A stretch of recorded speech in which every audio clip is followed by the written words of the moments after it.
My good people, and welcome back to Anointed Lady TV. Welcome back to your number one channel for legit news on politics and many other cocoa wey dey sup for inside this our green country, maybe Nigeria. And like we normally do, we don't come with breaking news, we don't come with updates, and the cocoa be say the American military veterans of Igbo descent, maybe AVID. Now they don't issue an open letter to the President of the Federal Republic of Nigeria, maybe Asiwaju Bola Ahmed Tinubu. And for this letter, they urge our president to sharply release the detained leader of the indigenous people of Biafra, and that's Nnamdi Kanu. Now, after Tori people don't touchlight this letter finish, we can find out say the letter they signed by the President of the American Military Veterans of Igbo descent, and this person they go by the name Dr. Sylvester. And it was also signed by the secretary, will be Dr. Godson Obiago. Now, together, these men they call on the Nigerian government to comply with multiple court rulings and international directive we don't already declare. Say the detention of the IPOB leader Nnamdi Kanu is not only illegal but is also unjust. And I would like to inform the general public, say the AVID, will be the American Military Veterans of Igbo descent. This their appeal is based on several legal decisions and human rights declarations where they condemn Nnamdi Kanu extraordinary rendition from the country of Kenya to our green country Nigeria for inside the month of June for inside the year 2021.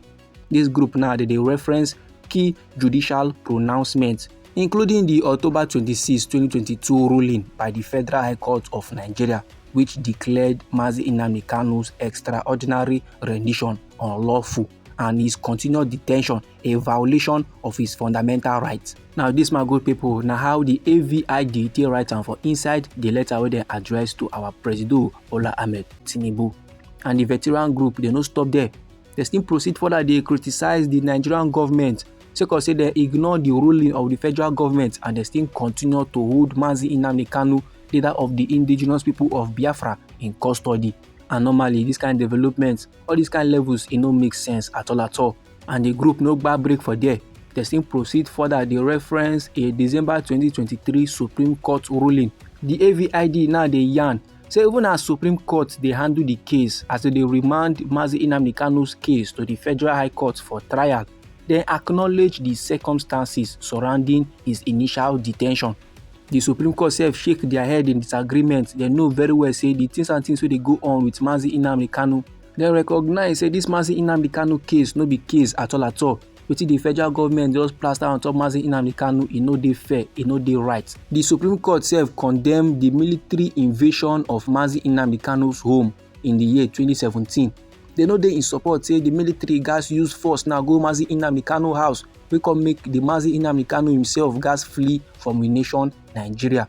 Now, according to the AVID, the American Military Veterans of Igbo descent, the way they organizer for inside their letter, they yarn. Say the Supreme Court self recognize them. Say the absence of Nnamdi Kanu from court was not voluntarily something. The man will be saying just by himself decide not to show up. But the Supreme Court know very well say Nnamdi Kanu absence now as a result of the military's action, making his continued detention unjustifiable. That is, the court self know wetin dey sup. They know very well say as the military don't pursue this man come out for we nation Nigeria, he no get any way where he go just fly, come back, come answer present for inside court. The military don't already perceive and say there's something fishy going on here. There is RNG work, there is plan work against this man. And for inside the letter, the group constantly talk about the United Nations Human Rights Council's working group on arbitrary detention, which for inside the month of July, for inside the year 2022, then direct the Nigerian government to immediately release Nnamdi Kanu and even compensate him for his illegal detention.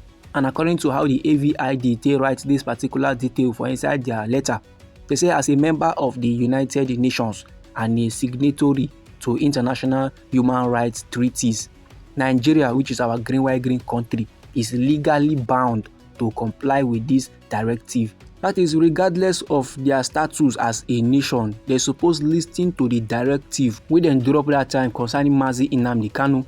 But no, the federal government paid no ear to it. The federal government no listen to them at all. Now the AVID, they come they talk, say this Nnamdi Kanu detention, sake of say Mazi Nnamdi Kanu now don dey where e no suppose dey for too long.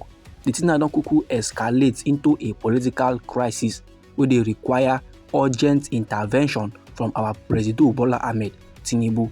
They say this matter no be judicial issue again o. The matter don transform to political issue, and since e don enter political matter officially, e don enter the table of our President Bola Ahmed Tinubu. Na him come get the final say, na him hand na the matter come dey now, and he need to intervene. The AVID wey be the American Military Veterans of Igbo Descent constantly draw ear dey sama warning. Say if our President Bola Ahmed Tinubu no put mouth for this matter, if he no intervene, and men constantly proceed further, they ignore the rulings of the courts and international directives, the thing dey set a dangerous precedent for the democracy of this our green country Nigeria and our justice system. So now them dey suggest wetin the federal government gats do na to just resolve Mazi Nnamdi Kanu case on a peaceful manner, because that go true calm down the tensions wey dey happen for inside the southeast region. And no be lie, for inside the southeast region now don turn to war front. Men just dey kpai each other sake of say Mazi Nnamdi Kanu is in detention. So make dem last release Mazi Nnamdi Kanu, who is in detention for no just cause, and see whether the crisis for inside the region no go calm down. Or let's say the federal government and our president no want make peace return to the southeast region. Or let's say them then get ulterior motive, or maybe say they get one thing or two where they benefit from Mazi Nnamdi Kanu detention. But however, Emma, good people, the AVID will be the American Military Veterans of Igbo Descent. Them conclude this their letter so with a direct appeal to our President Bola Ahmed Tinubu's sense of justice and leadership. They urge him now will be our president to take decisive action in the interest of national stability or national peace. According to how they write this one for inside their letter, they say while thanking our President Bola Ahmed Tinubu for his anticipated sound discretion in stopping this grave injustice, make our president permit them to also assure him will be our president of their abiding regard for his high office. So this, my good people, now how AVID they conclude their open letter. Now we all know say this no be the first call for Mazi Nnamdi Kanu release, and I believe say many men they hope say it will be the last, because the thing is done too much. This, my good people, now the information I want share give the general public.